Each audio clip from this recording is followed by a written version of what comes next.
Okay, everyone. So many of you are here in order to learn about differential equations.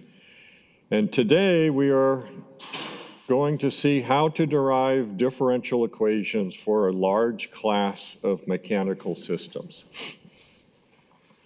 So what is a differential equation? It's an equation that contains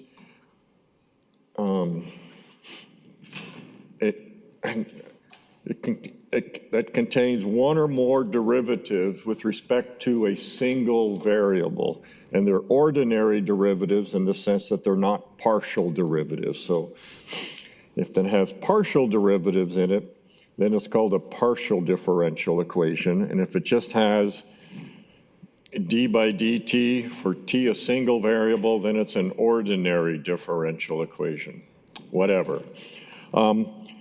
Kind of a classic one is the pendulum. We introduced the dot notation. So theta dot would be the angular velocity of the pendulum if theta is the angle of the pendulum, and theta double dot is the angular acceleration. So this method of Lagrange is much easier to apply than Newton's method, where you need to identify all of the individual forces, internal and external, acting on the system. Here we only need the external forces. And it's called an energy-based method because it uses two concepts: the potential energy, which is energy of position, and kinetic energy, which is energy of motion. And then there's this thing called the Lagrangian, which is the difference of the kinetic energy and the potential energy. There's an alternative energy formulation called Hamilton's method, and it uses the sum instead of the difference.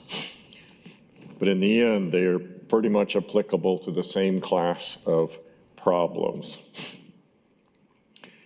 So if you just take a point mass, and we're going to focus on point masses. This is not a dynamics course. It's a calculus course, but we're trying to show how calculus can be used in very practical ways. So if you just have a point mass in the plane, its potential energy is mass times gravity times height.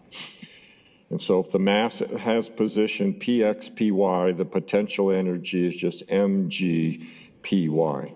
And g is the gravitational constant, 9.81 meters per second squared, approximately. It becomes much more interesting when those masses are interconnected by links, and what I've shown over here is a simple schematic of a robot arm, though who's to say? Maybe it's a robot leg, where that's the knee instead of the elbow. So here we have a link of length L1, a second length of L2, and I put point masses there of values M1 and M2. And so now you have to use trigonometry to find the height of the first mass and then the height of the second mass.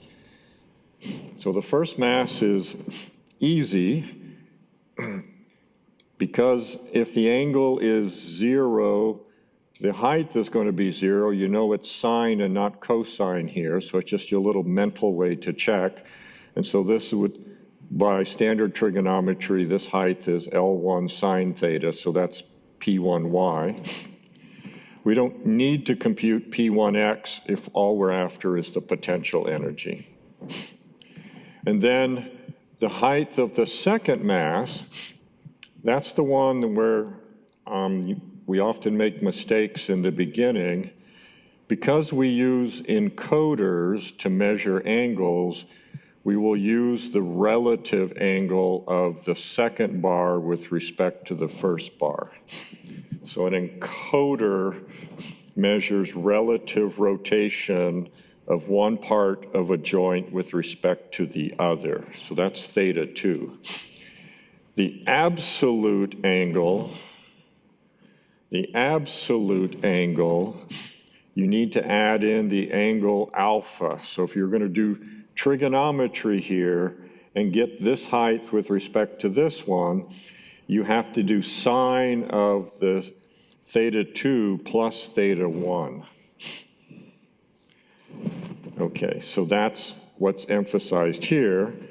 And the way I typically write it, and you'll see why when we do a Julia demonstration in a little bit, is, well, the second one is the height of the first one plus L2 sine theta 1 plus theta 2, and I let Julia do the algebra for me. Okay, so if it's simple, you can do the algebra yourself. And so here, the potential energy is the sum of the potential energies of each mass. So it's M1G P1Y plus M2G P2Y. And if you want to substitute in, that's fine. And here I'm emphasizing for you that the first angle is with respect to a reference frame. That's what we're measuring everything with respect to X and Y in these coordinates. Whereas theta 2 is relative to another part of the robot, so other links. And why not, just really quickly.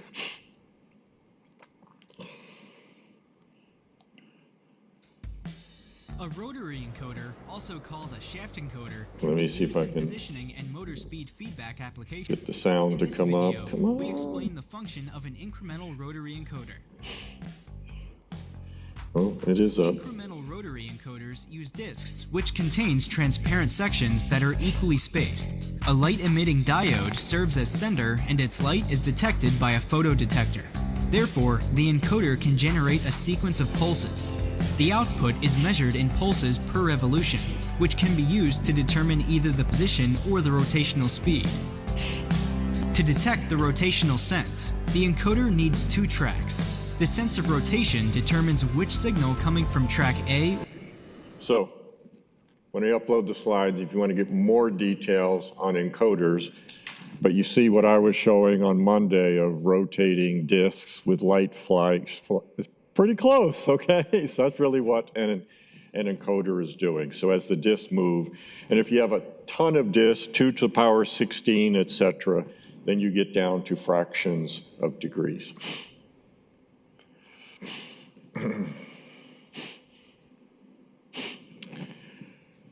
Okay. So today we want to start working on the kinetic energy. And we'll start with just a point mass floating in space.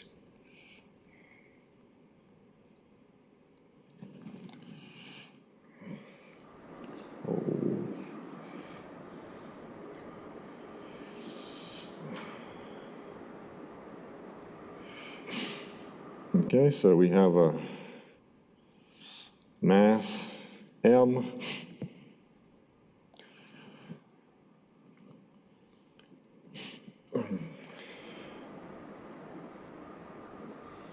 I'm going to denote its velocities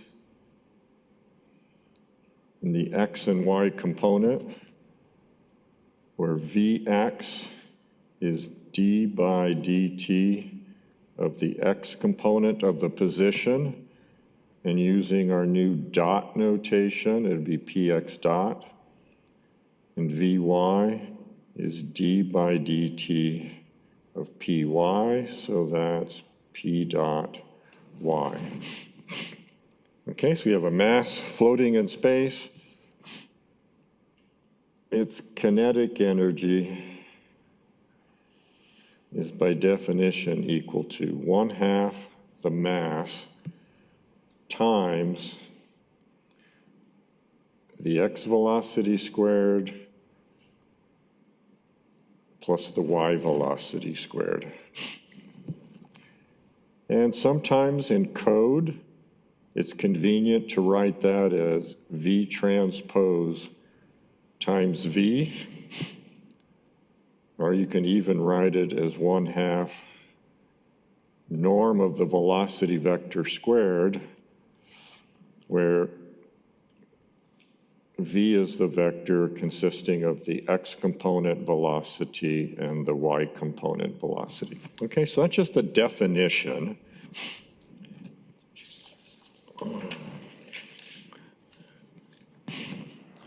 Okay, so let's apply it like we did with the potential energy first, just to a single link.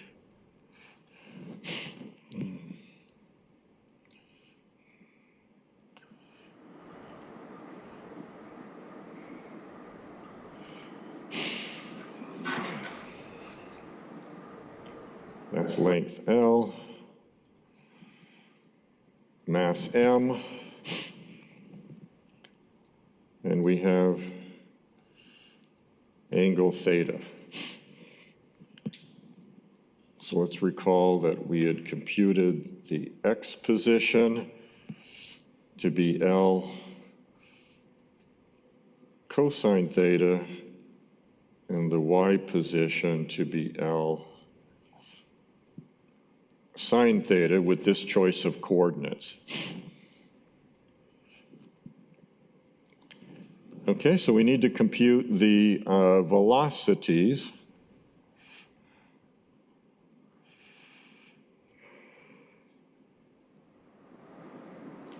Even though it's connected to a bar, it still has velocities in the Cartesian coordinates x and y.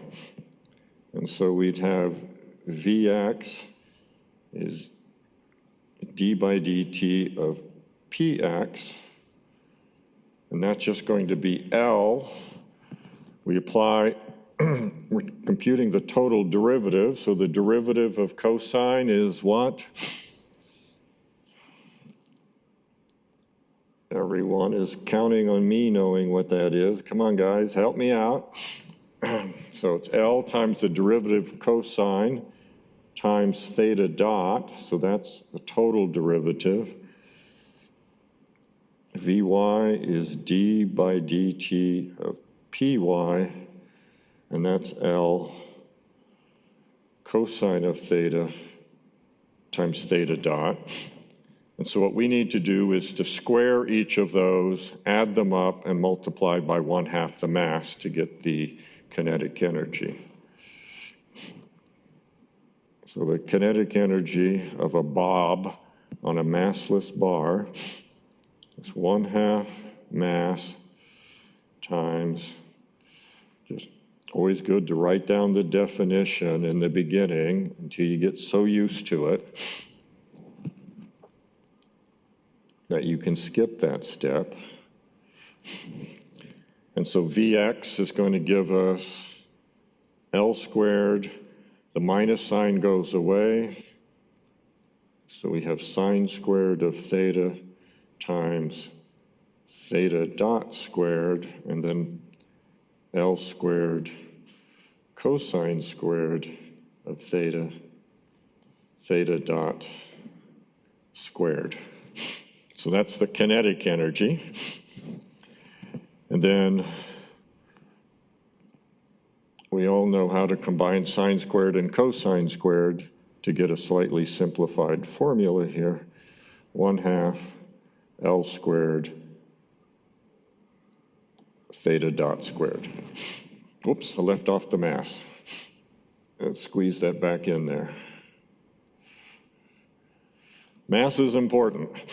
Okay, we know that the mass of a ping pong ball is a lot less than a baseball, so we'd rather be hit with a ping pong ball at 30 meters per second than we would a baseball, okay? So that's the kinetic energy for a point mass on a bar.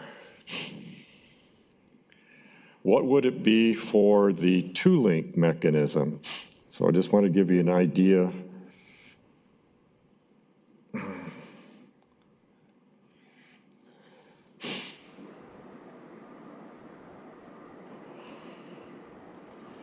Come on, there we go.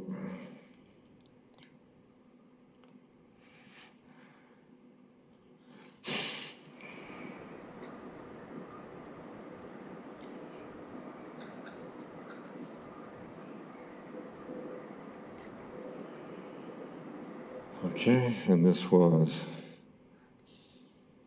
M1, M2. So we have to compute Vx,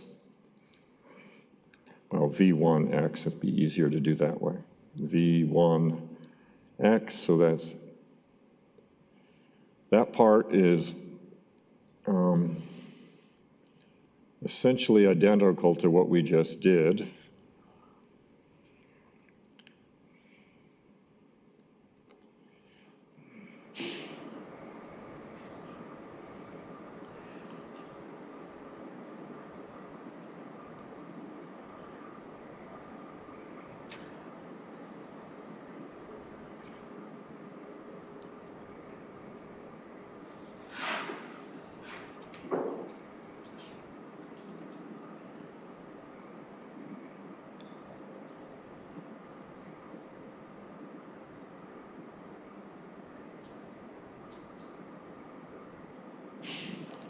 Okay, and so squaring it and multiplying by half and M1 and adding that up is going to give us the same calculation that we had here. But here's where the hand calculations start becoming really painful.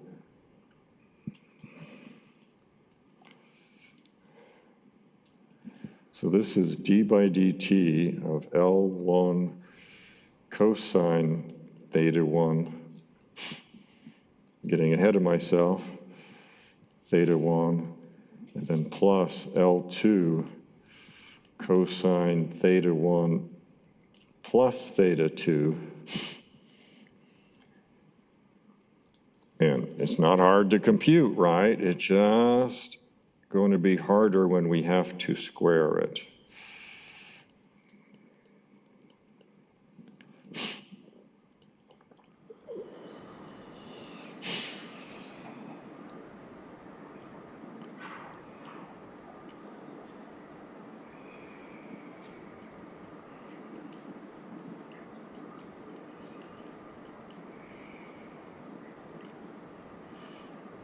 And then we've got theta dot 1 plus theta dot 2. And then V2y similar.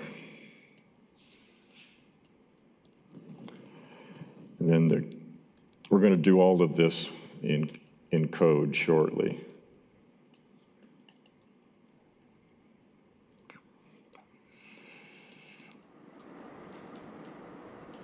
But be my guest at home. Feel free to, do all that and then do the following calculations. So kinetic energy is going to be 1/2 m1 times the norm of v1 squared plus 1/2 m2 times the norm of v2 squared.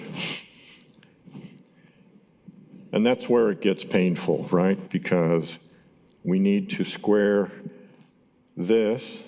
It's going to give us lots of cross terms. We've got to square the similar thing for v2y, and then we have to add it all up and do all the algebra. Okay? It's just messy. It's not hard. Okay.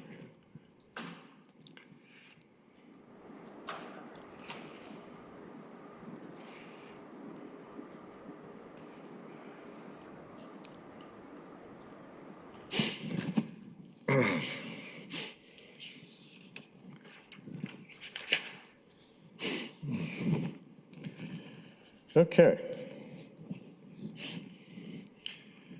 Any questions on, in theory, what you have to do by hand to compute kinetic energy? Is that pretty clear? So, okay, so for each, we're just doing point masses.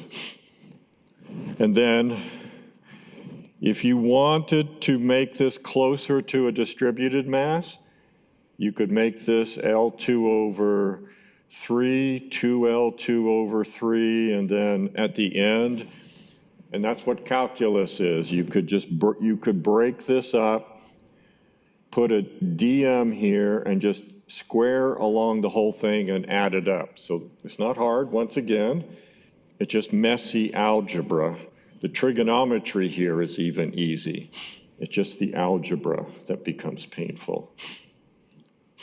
But we'll see when we're using SymPy and Julia that the algebra just kind of goes away for us. It's not really an issue anymore.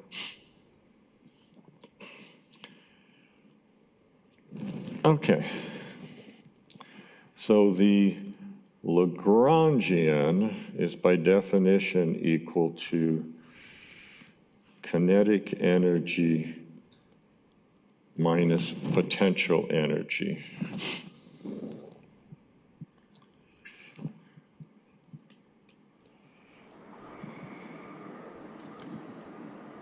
How do we get the equations of motion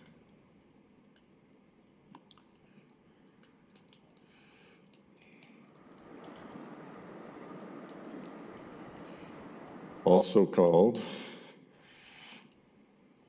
the ODEs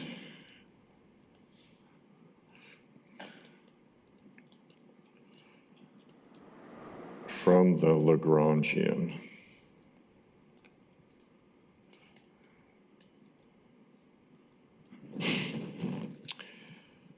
Okay, so this is the magic of Lagrange's equation. His equation is the following. d by dt, so it's a total derivative with respect to time, partial derivative of the Lagrangian. And I'll define this. I should have defined it first, but I didn't.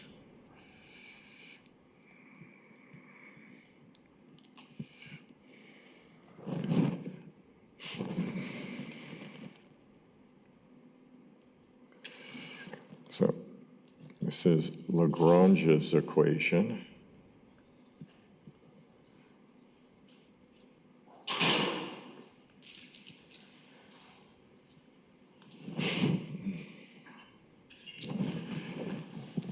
And so it's traditional to write Q as the vector of position coordinates.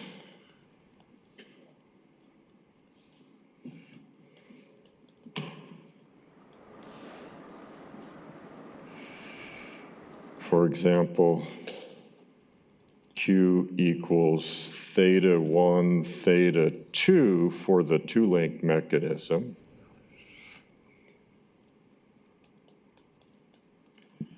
I'll call it a two-link arm since that's shorter to write, okay?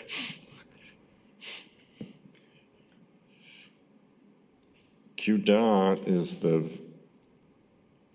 vector of velocity coordinates.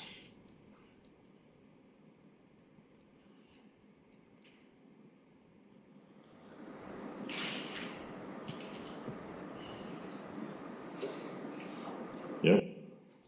Q dot would equal theta dot 1, theta dot 2 for the two-link arm.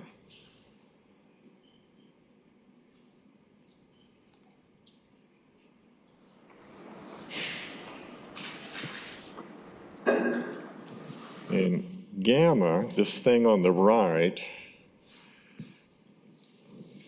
is the vector of external forces.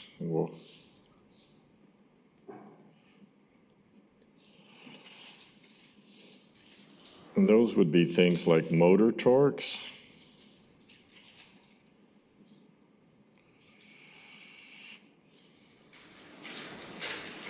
joint friction,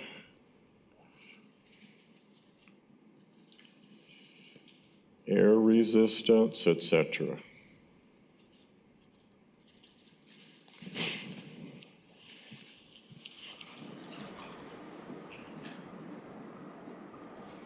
Okay, so these are sometimes called generalized position coordinates, generalized velocity coordinates, and these are the generalized forces acting on the body. So it's kind of amazing, this equation. It generates some things that you got to see to actually believe, okay? And this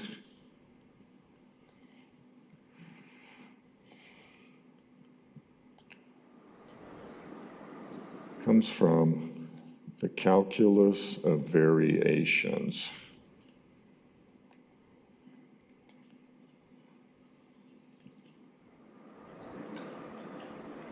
Can I get it in? Almost.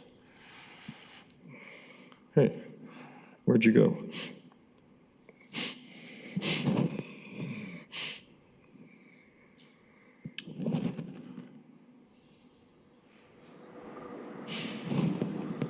Okay, forget about the quotes.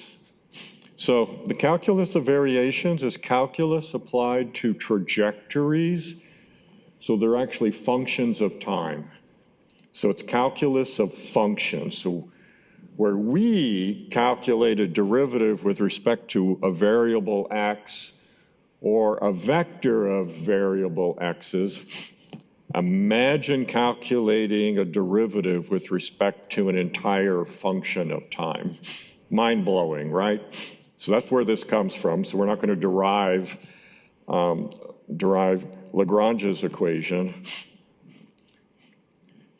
Just since you guys know what integration of parts is, integration of parts yields this beautiful equation, okay? Does that intrigue you? You might go on Wikipedia then and read how that goes.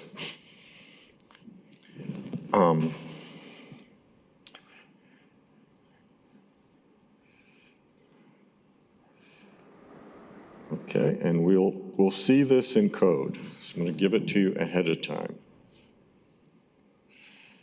These are called the robot equations.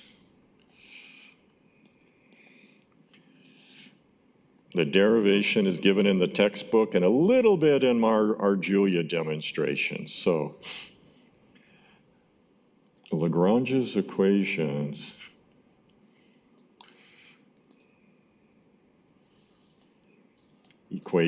excuse me,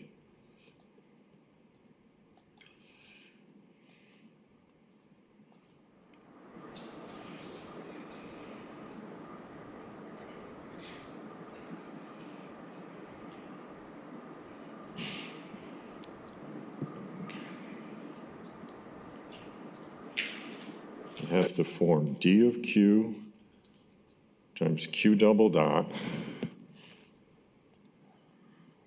a matrix C that depends on q and q dot and multiplies q dot,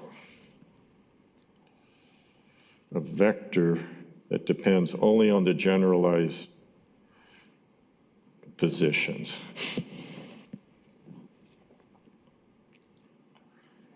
This is the n by n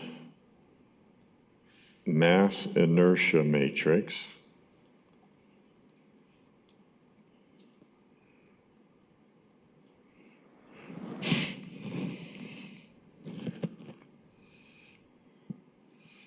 This is the n by n Coriolis matrix.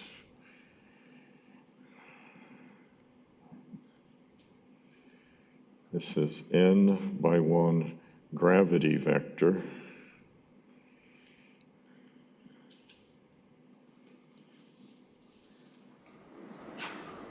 And these are n by 1 external forces.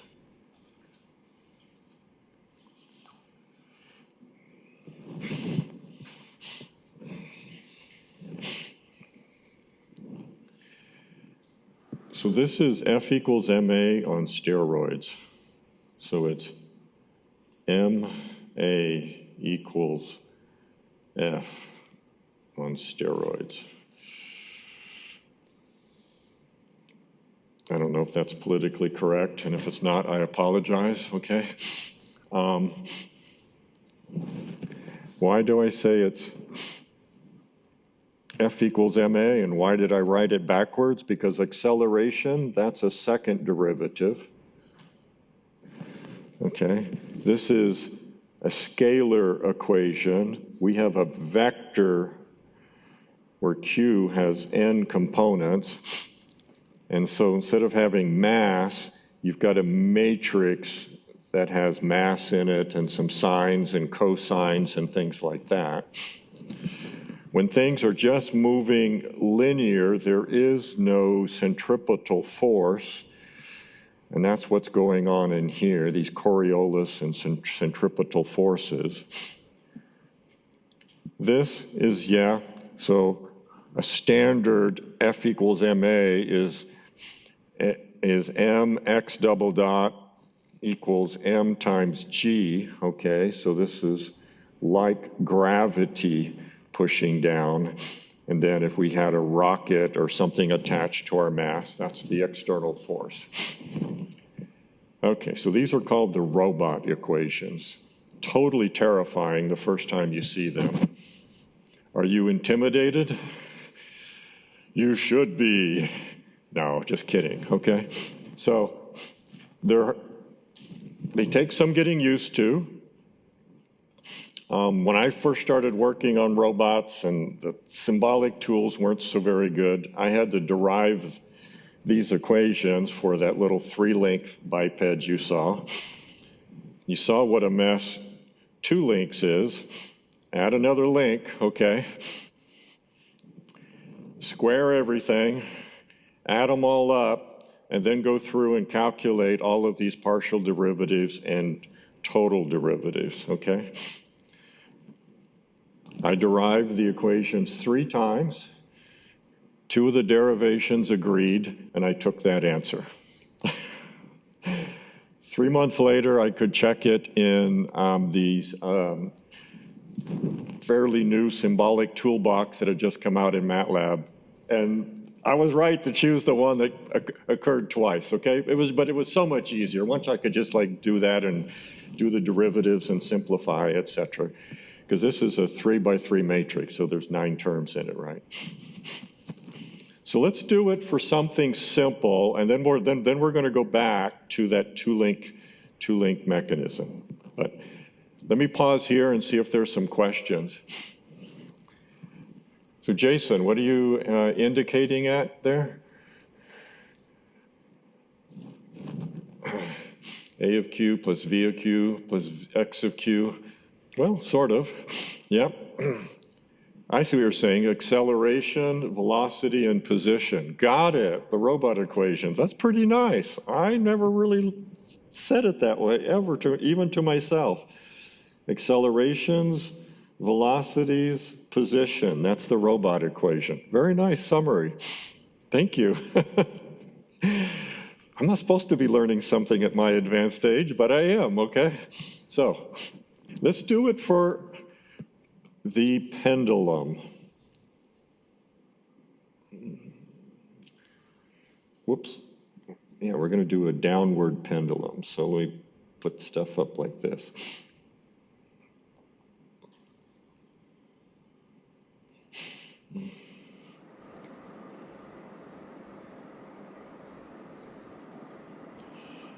And let's just see what Lagrange's magic gives us here.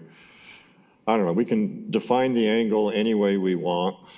There's just going to be one of them, theta. We have gravity down, x and y. Okay, so the position, which has px and py.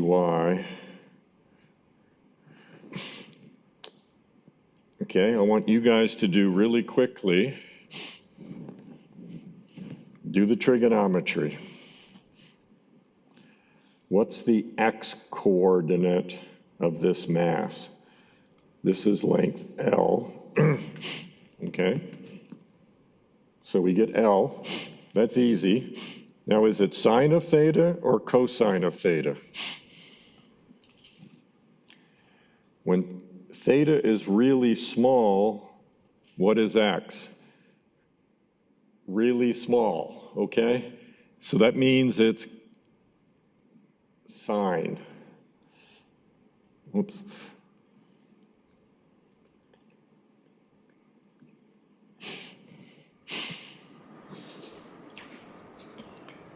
Okay. It's going to be L here. But when the angle is small, notice that this is minus L. Okay?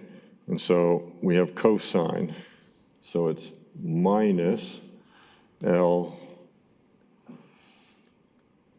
cosine of theta.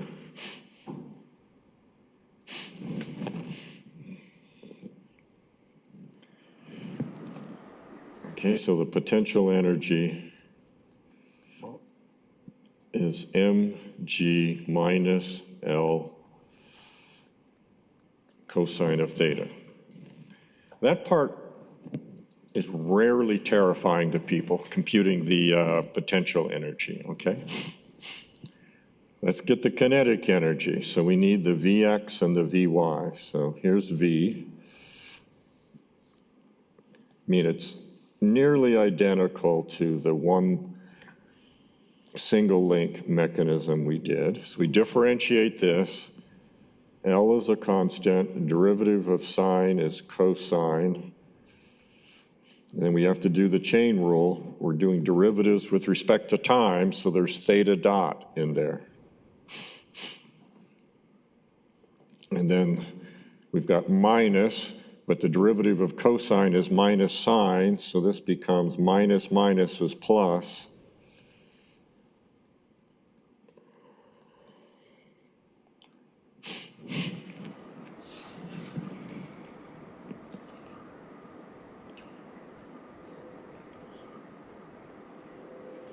Looks like a minus one, okay?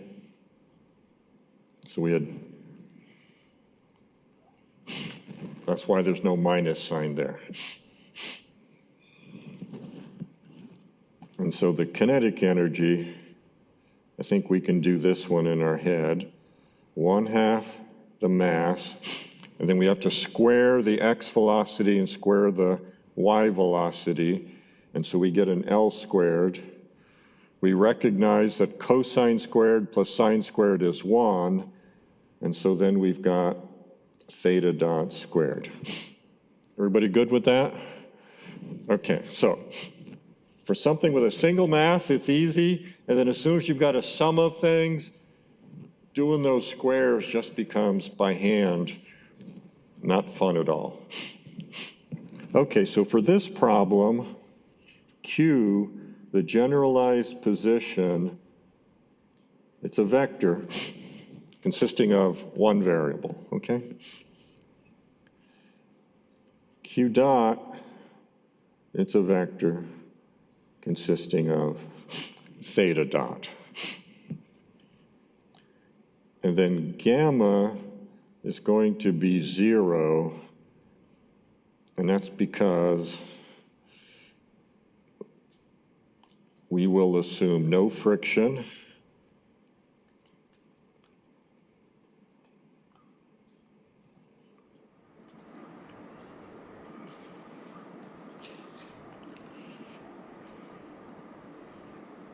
and no motor torque.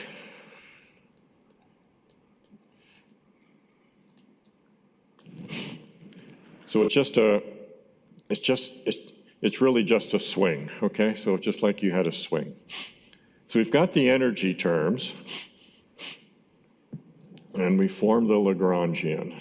The Lagrangian is Ke minus Pe, and Ke was 1/2 mass L squared theta dot squared. And then the potential energy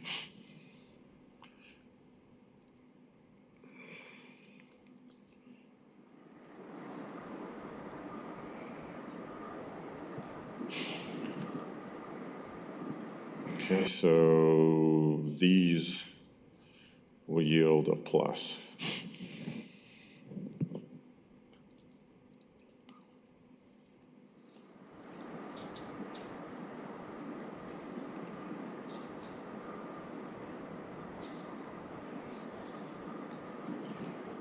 Okay, so that's the Lagrangian.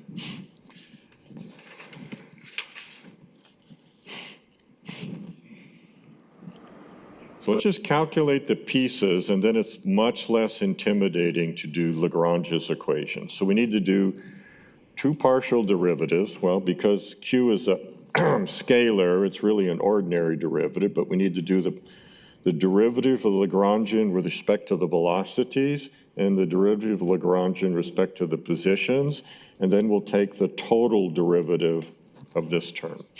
Okay, so let's just do it.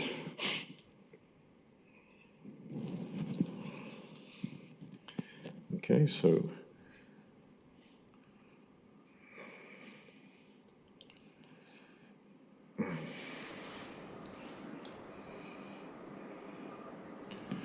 our Q is theta dot.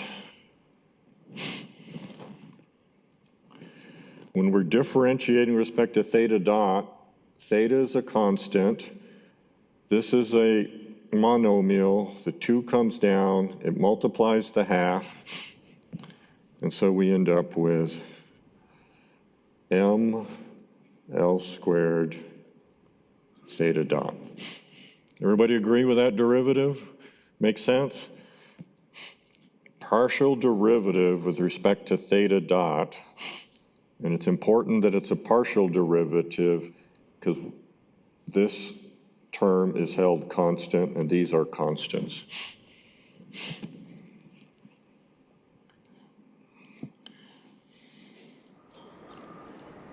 dl dq is the same thing as dl by d theta. Now the opposite is true. Theta dot is a constant, and we have to differentiate the cosine, and so we get a minus sign. Right, so this is the algebra of calculus. And then there was one more thing to compute.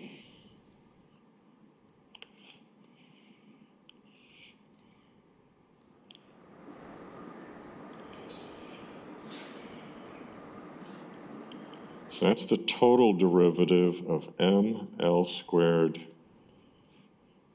theta dot. So m is a constant, L squared is a constant, but we need to differentiate theta dot, and that gives us double dot.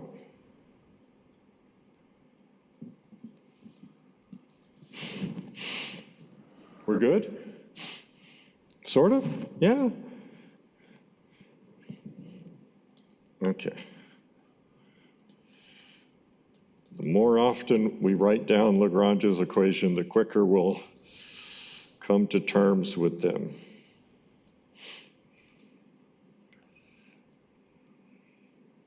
That's a dot. And for our example, it's just a scalar 0. And so the equation for the pendulum using this energy-based method is ml squared theta dot. I'll put in the minus sign, minus mgl sine of theta. Maybe I'll make that a square bracket, equals 0. And then I'll do a couple of things. The m's cancel. There's one L cancels, and then the 2 minus signs become a plus. And so we get L theta double dot plus GL sine of theta equals 0. Whoops. Mg. No, just G. Let's cancel DL. So then the traditional thing is to write this as theta double dot, bring the other thing on the other side, so there's a minus.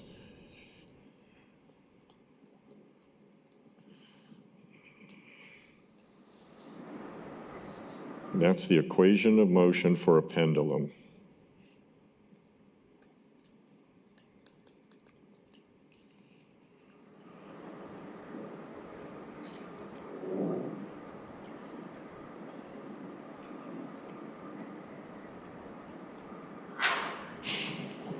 Pretty cool, huh?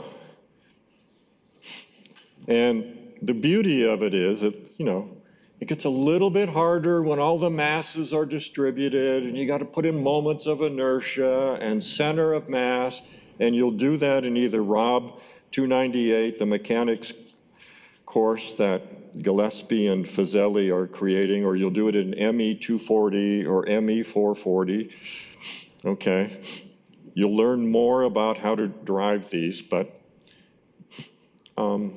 conceptually, it's super nice. Let's go back to our two links.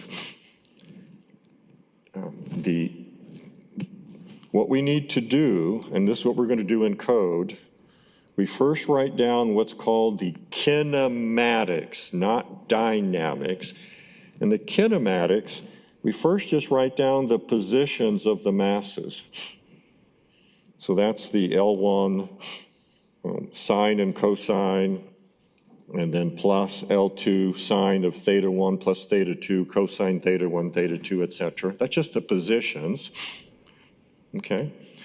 Then we pick off the vertical component of each of those masses. We multiply it by the corresponding mass times mg. So we first just do some trig, write down positions, that's just trig. Then we do the mass times gravity times the height, that's the potential energy. Then we differentiate those positions, but that's just something we do in Julia really easily, and we get velocities. And if they have 7 terms, we just don't care. I care when I have to square this and add it all up, I care, but in Julia I don't. Okay, so this is a simple operation in Julia. And then the kinetic energy is 1/2 the mass times velocity times itself, and then 1/2 mass velocity times itself. And then this is a partial derivative operation in Julia, so is this. This is another partial derivative times something, because that's what the total derivative is. And you assemble all the pieces when you do it in code, and I'll show you how easy it is to extract out all of these terms, okay? So by hand, I've done it, okay? That's why we're sitting here in this beautiful building, because I got going on robotics and it became really famous at Michigan, okay? But the main thing is, it's a very straightforward way to derive the equations of motion of mechanical systems. Yeah. Okay, so we'll take our break and then we'll start back up with code. So, Max, you got anything for people, or? I think you only have 3, right? So why don't you sell them to the highest bidder? Yeah, no, I got plenty. No, you got plenty. Okay. We've got a packed crowd today, okay? Good ideas, though. Yeah, good idea.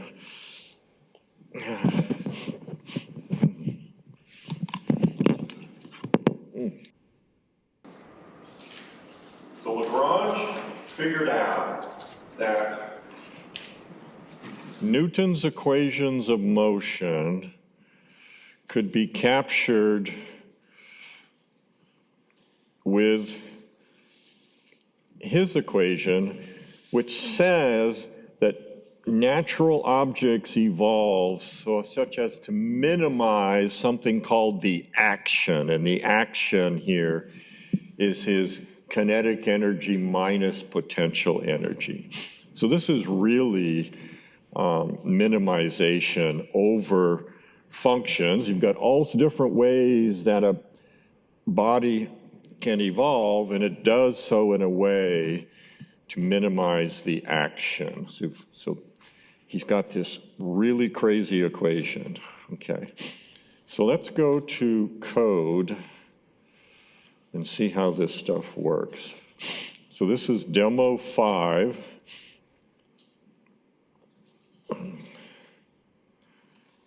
The first one, I'm just pointing it out because in your written homework 7, you're going to have a version of this, except it's easier.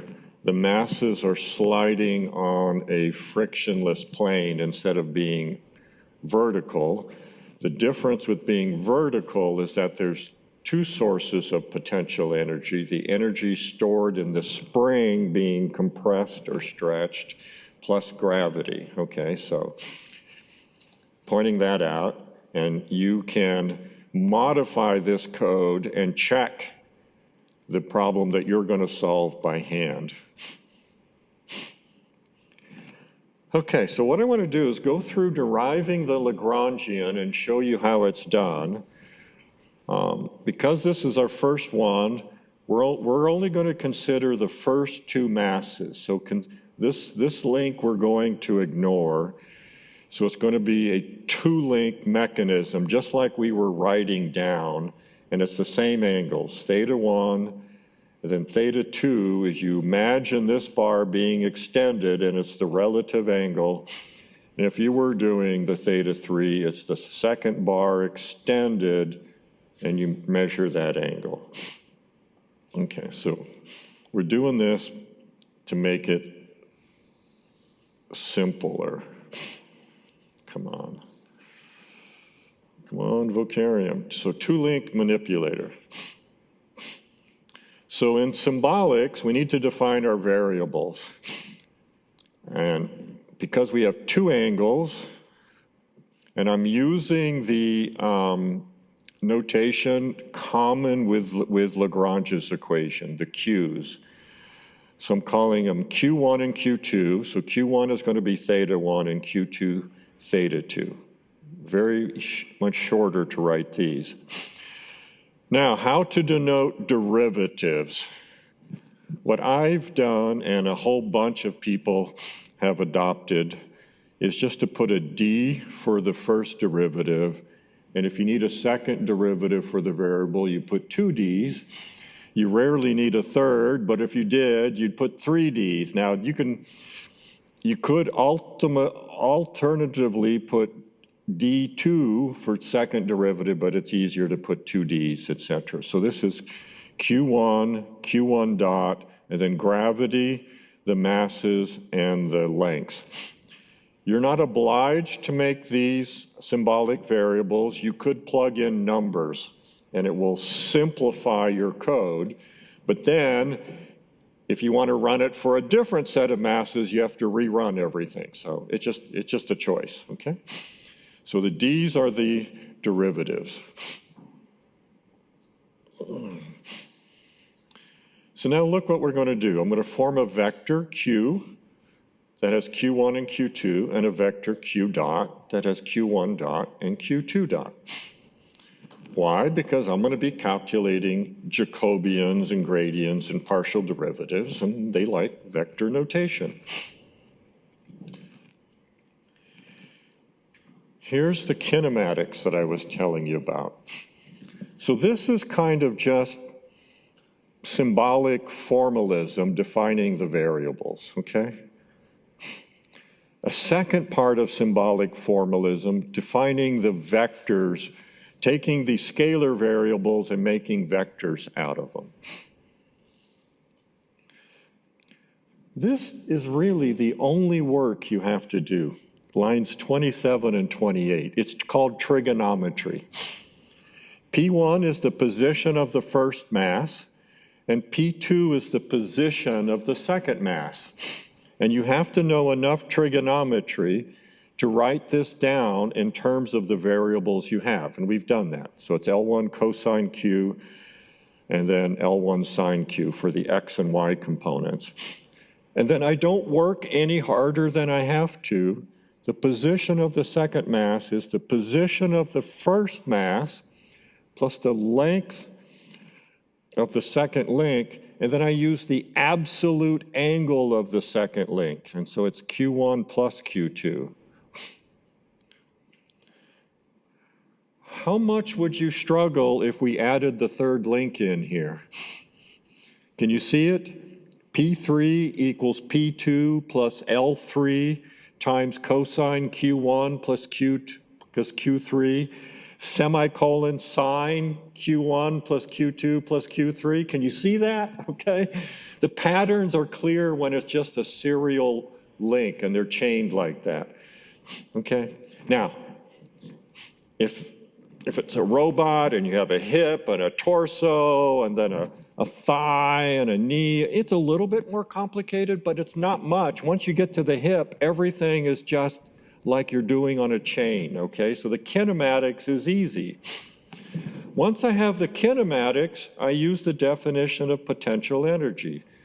It's gravity times mass times the height, and the height is the second component. The height is the second component. So there's the potential energy.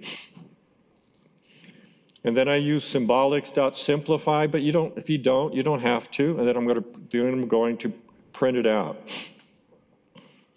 Now here's the beauty.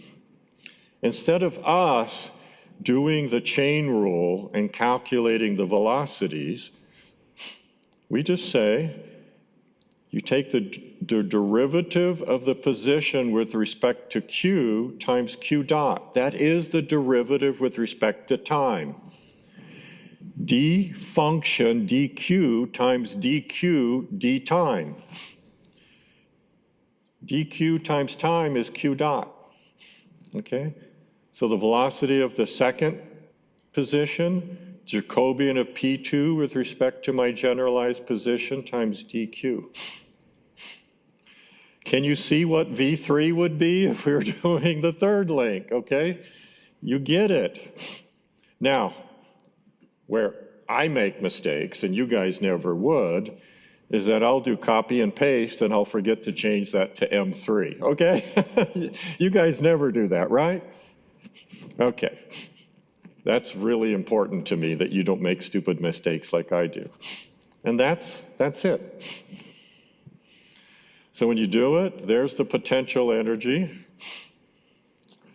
You know, the kinetic energy, before you when you do it, let's see, there should be there's some cosine squareds, there's a sine squared in here, and the simplify command gets rid of them, but it leaves sometimes a few trigonometric simplifications. And my attitude is, if I'm writing a professional paper, I will clean it up before I put it in something I publish. But if it's just calculations, I don't care about an extra sine or cosine. Okay, just live with it. Okay. Everybody ready to calculate Lagrangians of systems? I mean, you got the kinetic energy, you've got the potential energy, and Lagrangian is Ke minus Pe. So getting the Lagrangian, and notice, if you have the positions wrong, the kinematics, then the potential energy is wrong, then the velocity is wrong, then the kinetic energy is wrong, etc. But this is the only thing where you can really make a mistake. After that, it's mg times height, okay? And so you're just pulling in the terms. Velocity, d by dt. And so you use the chain rule. Derivative partial with respect to q times q dot.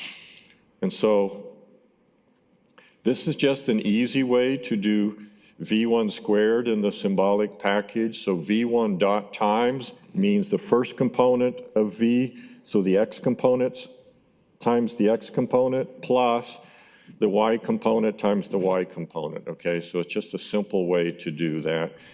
If you do it as a transpose in the symbolic package, it thinks it's the complex conjugate transpose, and it kind of messes up, okay? So this is just a way to get real variables.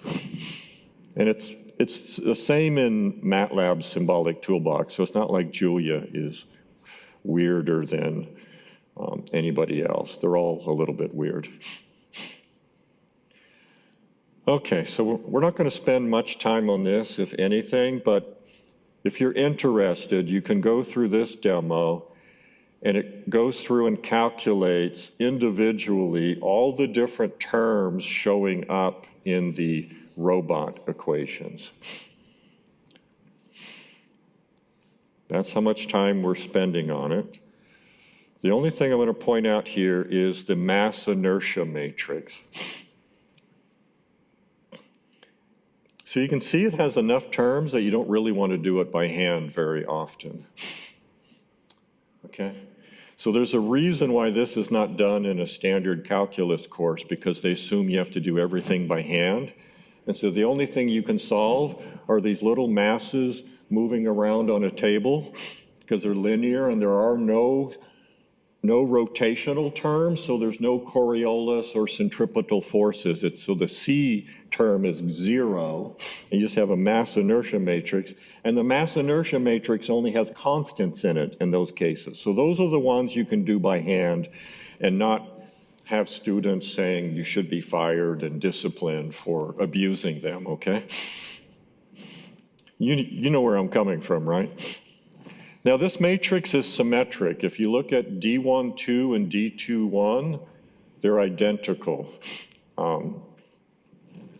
And there's a reason it's symmetric, and it's because the mass inertia matrix is actually what's called a Hessian. It's a it's the Jacobian of the gradient, and that matrix is always symmetric. And here's how hard it is to compute in Julia. Symbolics dot Hessian, kinetic energy, comma, dq. Super hard to compute. And then if you want to simplify it to get rid of the sine squared plus cosine squared and use the trigonometry of some of different things, then you get it. Okay, so. Now, this is a program that I wrote a long time ago in MATLAB before I learned Julia, okay, probably before Julia existed. So what this does, it just goes through, and once you have the Lagrangian formed, it computes all the terms in the robot equations. Remember the robot equations, d q double dot plus c times q dot plus g equals external forces gamma. And computing the external forces, a little beyond what we really want to do, but we will do them in a few small cases. And so there's just a couple of little lines of code you need. You get the gravitational term by the gradient of the potential energy. The mass inertia matrix, it's this Hessian of the kinetic energy. So those things just fall out. And then the C matrix, that one, they're really, you have to take a course in differential geometry to understand them. They are Christoffel symbols. Holy moly, okay. So they're a little bit of a pain to compute, but you can see it's really two long, well, that's one line because it's a plus and continued. So yeah, it's really 3 for loops and one line of code. Not too bad. And then you get that. Now what's even cooler is I have also written a piece of code that will take all that information and give it to you, and you have access to it. I just call it dynamic model and then whatever the thing is. So we had a 2-link manipulator, so I call it dynamic model 2-link manipulator. When in project 3, it's going to be dynamic model ballbot. What this is a Julia function that takes in the generalized position and the generalized velocity, so q and q dot.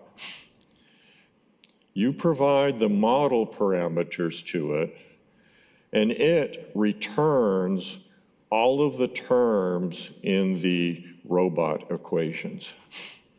How sweet is that, okay? Yeah, so you just you run this code, it writes the function for you, and then you can then call that function and you don't have to worry about the terms in the robot equations after that. Okay? So that's illustrated in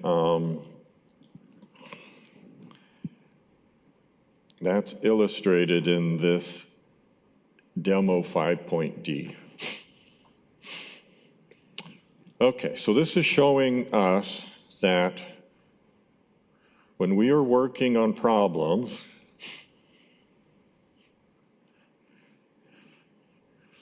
we really have one job. Well, two.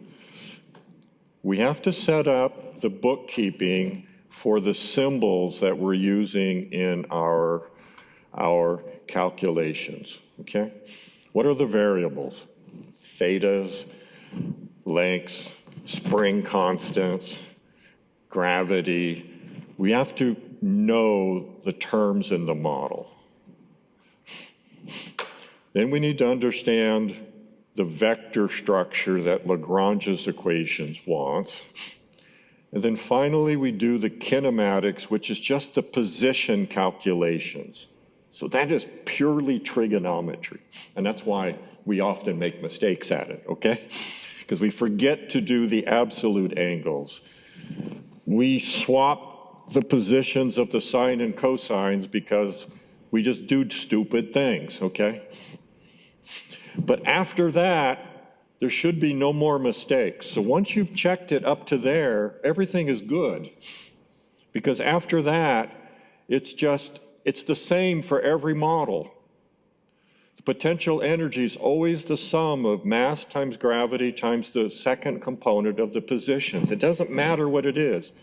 The velocities are just d position dq times q dot. The kinetic energies are just this thing, okay? So after that, it's mechanical. This is where you will screw up.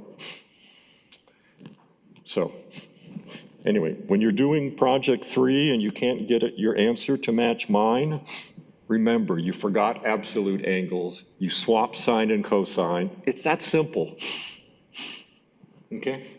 You'll forget, and I'll remind you, and you'll go, oh, okay. Okay, so what I want to do now is go back and by hand understand how we can integrate the robot equations.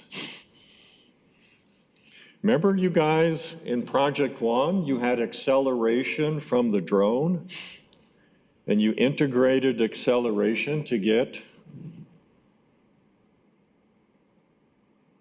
say it, velocity. Oh, I thought you said derived acceleration. And then we integrated velocity and we got position. Well, we've got q dot, we can integrate that to get position. Can we get acceleration? Okay, so let's go back and then we'll come back and do a simulation, our first simulation of a differential equation in this course.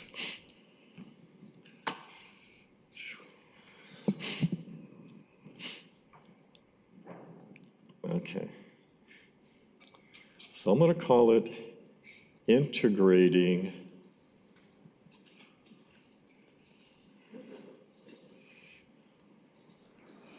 the robot equations.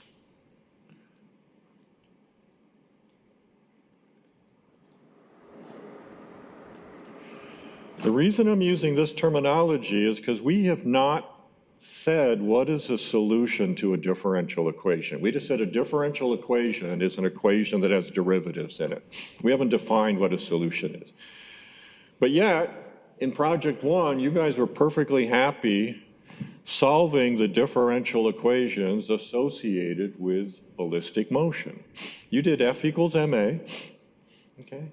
And you just integrated and it's true. You can write it down as two integrals, and then you did a numerical form of the integrals. So let's see what we might have to do.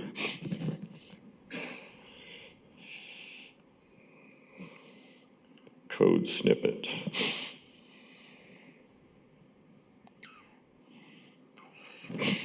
Hopefully this looks super familiar. It's code from project 1, at least the solutions. Maybe yours wasn't quite so pretty, but it should have been almost identical to that, okay?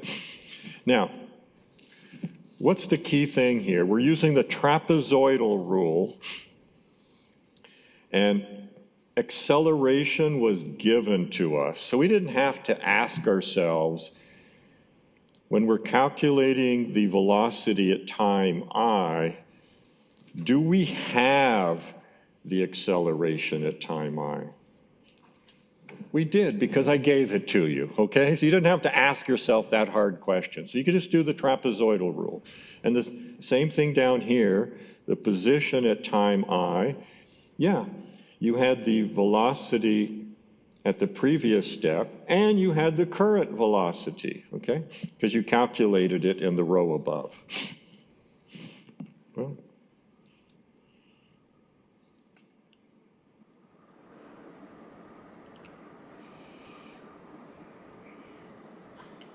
yeah, once again, but just by writing them down,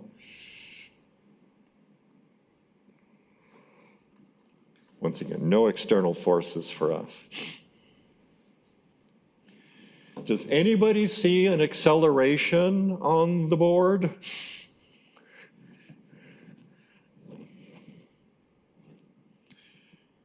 Yes, okay. Q double dot is acceleration.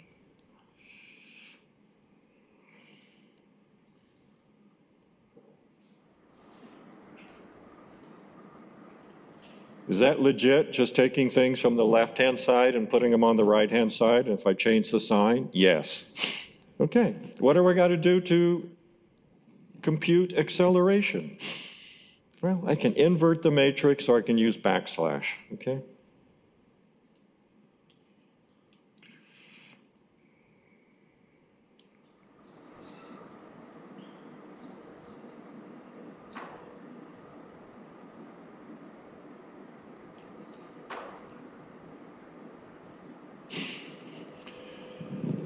Now let's just think about time now.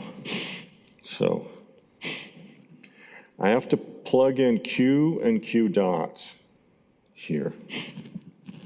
So it's fine. My acceleration is isolated on the left-hand side. Where am I going to get the Q and Q dots? So the Q is the position, and the Q dot is the velocity.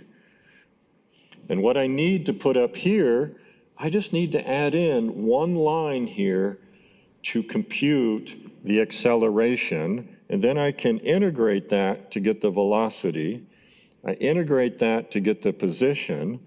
Now I've got updated positions and velocities. I get an updated acceleration, and my for loop just keeps going. I just need the start. Now, what would we do here if we didn't have access? Suppose whoops, don't go anywhere. Suppose we don't have access to this term. Well, then we get rid of the half, and this becomes a Riemann sum.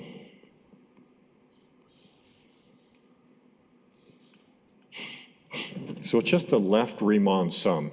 That was the most elementary way to do integration that we looked at. What was it? Second week of the class or something like that? Okay, so we all know how to do the Riemann. So if we can only get, excuse me, I meant to mark out the current one. We're going to, oh, no, Grizzle. Why do you do that to yourself? Please come back. There.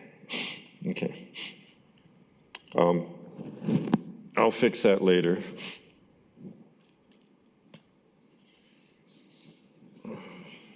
Crude method, so you'll have access to this. But takes the robot equations,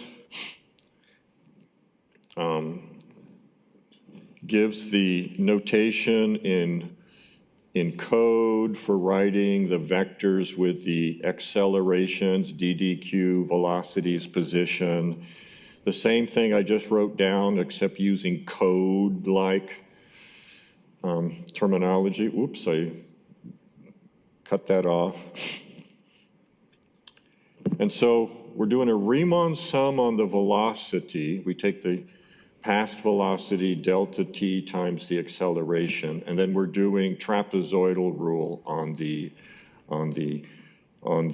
position. And then we just loop. Make sense? All we're doing is I gave you the acceleration because we measured it on the drone, but now I'm saying I have a model, and so I need to compute the acceleration as I go.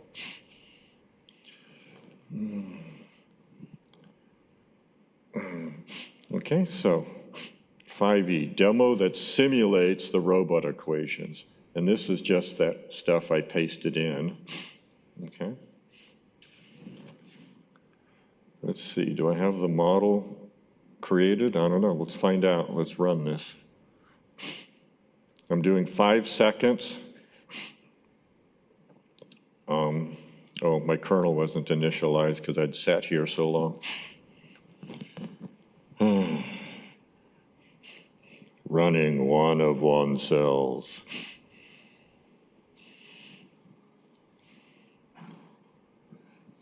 Yeah.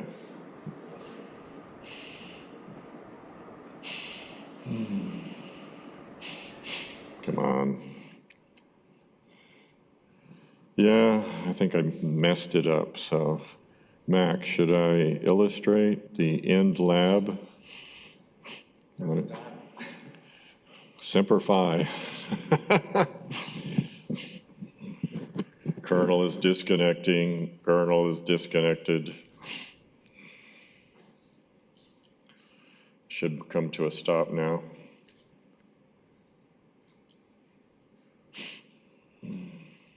No kernel to restart, interrupt. Okay.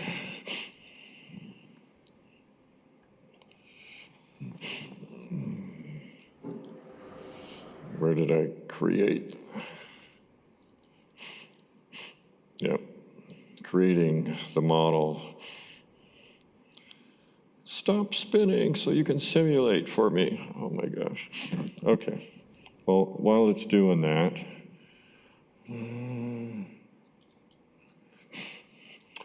okay, this is the result of the simulation while Julia's coming up. Does that look like what you'd expect for 2 pendulums, one on the other? Yeah. Now I'm doing it for 5 seconds. So here's what happened. So if we had some friction here and some friction in the second joint, the amplitude would get lower and lower and lower, and then it would just kind of come to a stop. Okay. Now this is energy conserving the model, but the numerics, because we are not doing a true integral, we're doing an approximate one, that adds what we call simulation noise. Now sometimes the simulation noise can add energy, and sometimes it can subtract energy, but either way in this model, it's false because there should be no energy dissipation if there's no air resistance and no friction. So in this model, you can run it for 10 seconds, and then you'll see it start increasing, going like this, and it's because the numerical noise is adding instability to it. Okay, so, and this is why when we get into differential equations, we'll use professional solvers that are much more accurate, and you can simulate this for 30 seconds if you want. Okay, but all this is doing is what we were talking about. Yeah. I should have been more careful about my kernel. Successfully completed cell execute. Well, if you successfully completed it, you would have this plot here. And then, but it's this. Okay, so anyway, the same code that you used for project one with one extra line that computes the acceleration in real time as a function of position and velocity in the for loop allows you to do a crude simulation of the robot equations. And this code would work just fine if the D matrix was 10 by 10. Oh, it's actually ran, okay, so now it's running in the cell. So you can play with it. And forward kinematics, my GIF.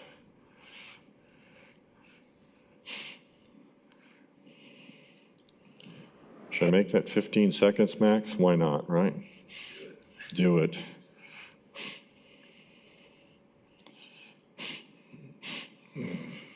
See how fast it runs once it's going, and you see how crazy?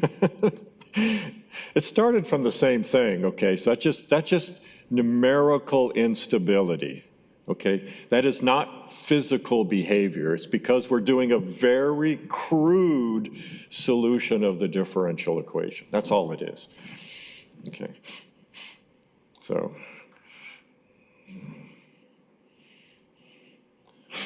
yeah. I put that back to 5 seconds.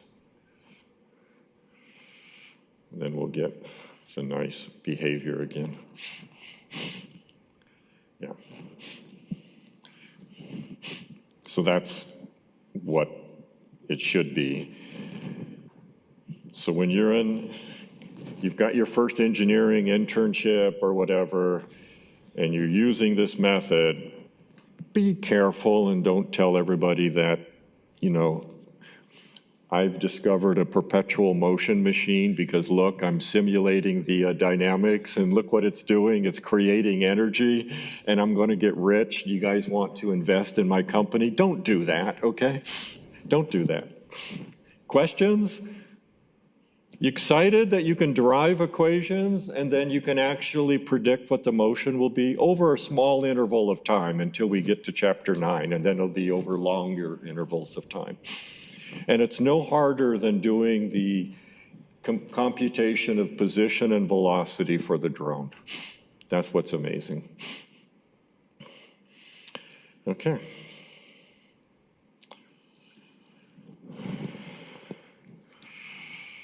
Whoops. Oh, I hit that button. Don't do that. Come on. Log in.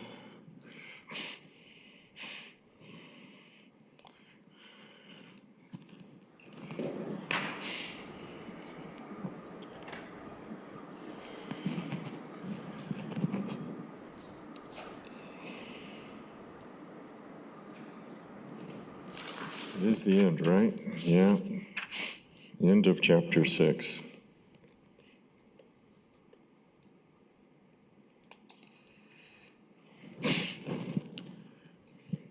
Okay.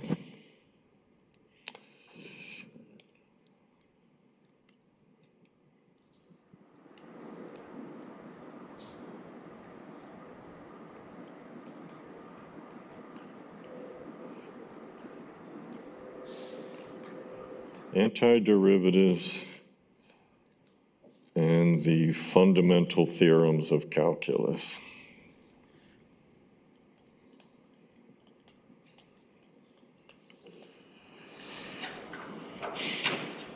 We're just going to do a few more minutes.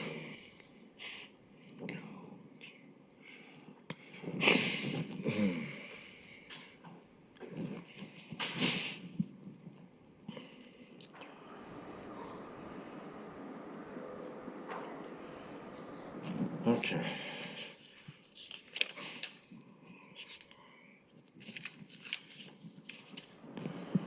Definition. F of x is is an antiderivative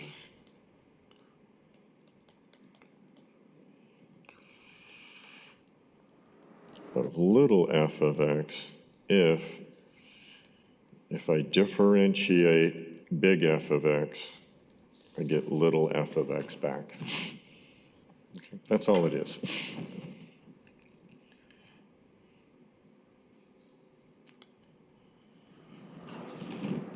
Now, remember when we were integrating monomials and you guys thought it was a little bit strange that I did it through adding up integers to power k and looking at their asymptotic behavior? Because the way you guys did it was, you already know, you learned the fundamental theorems of calculus, which we haven't presented, but you've seen them in Math 116. And the fundamental theorems of calculus say that integration and differentiation are inverses of each other. And so you knew that if I differentiated this monomial and I got that one, then if I integrated this one, I got that one back, okay? That's what you guys knew, and so you knew if you had x squared, you go x cubed over 3. That's the antiderivative. I hate that way. Let me tell you why, okay? Do you guys know what elementary functions are?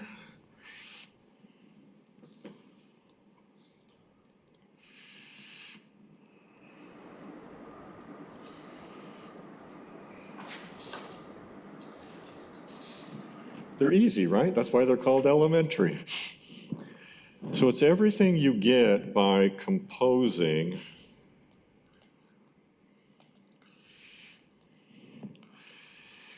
multiplying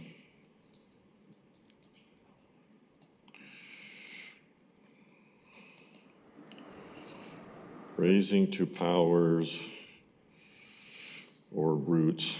So if your power is a half, it's a root, right?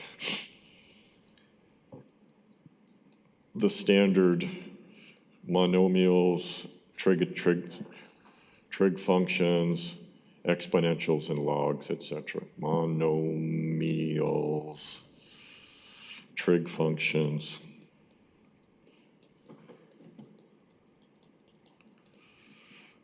exponentials, and logs.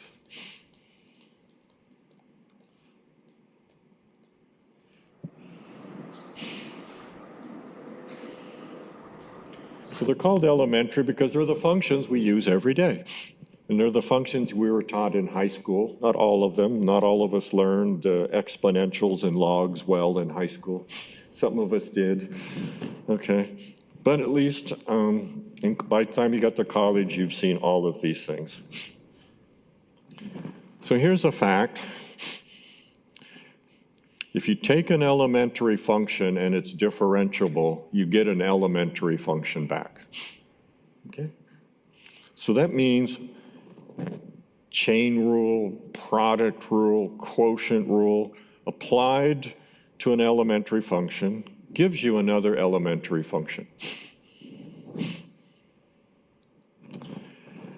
However, there are lots of functions that are not in this class, and you differentiate them, they're in this class. Let me say that another way. There are lots of functions in this class that don't have antiderivatives in this class. And what you guys were taught in Math 116 is how to take a function and do integration by parts, U substitution, power fraction, partial fraction expansions, trig substitutions, and take an elementary function and compute another elementary function. What this means is that there are tons of examples where all the methods you were taught don't work. They just don't work. They won't produce a result. And so you can try as hard as you want, and you can run Wolfram Alpha Pro as long as you want. You can run the LLMs as much as you want, and you won't get an integral, which is what you guys called antiderivatives. You called them integrals, okay? And so when you're taught integration from that point of view, you are always going to lose, because the real problems you are faced with as an engineer are going to be those functions, which are kind of the rule, not the exception. The exception is, I have an elementary function, I integrate it, I get another elementary function. That's lucky, okay? And that's why you only work toy examples. And that's why in this course we started with numerical methods, because that works for everything. We don't care. Okay, so there's a nice rant in the textbook. I'll paste it in and we'll stop here. But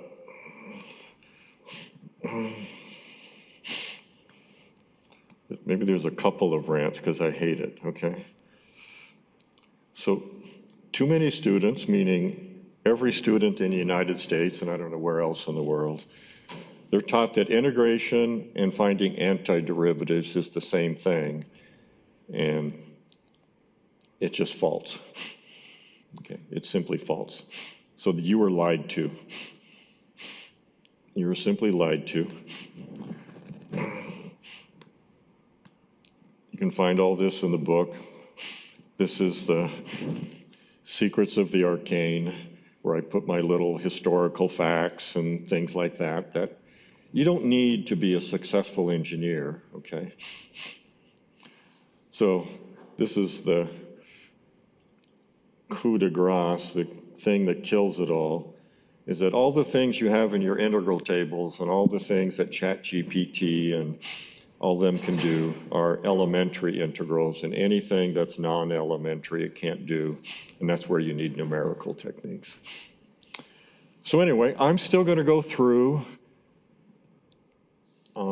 how to do integration by parts and stuff, but we're not going to spend much time on it, because finally the faculty in the College of Engineering have decided that we don't need to turn you guys into organic table lookup machines. Isn't that amazing? They finally decided that it's okay if you go to Wolfram Alpha Pro or the modern large language models and say, hey, give me an antiderivative for this function. And then it will tell you it exists or it doesn't. They're finally good with that. To me, it's the same as moving from the slide rule to the first Casio calculator.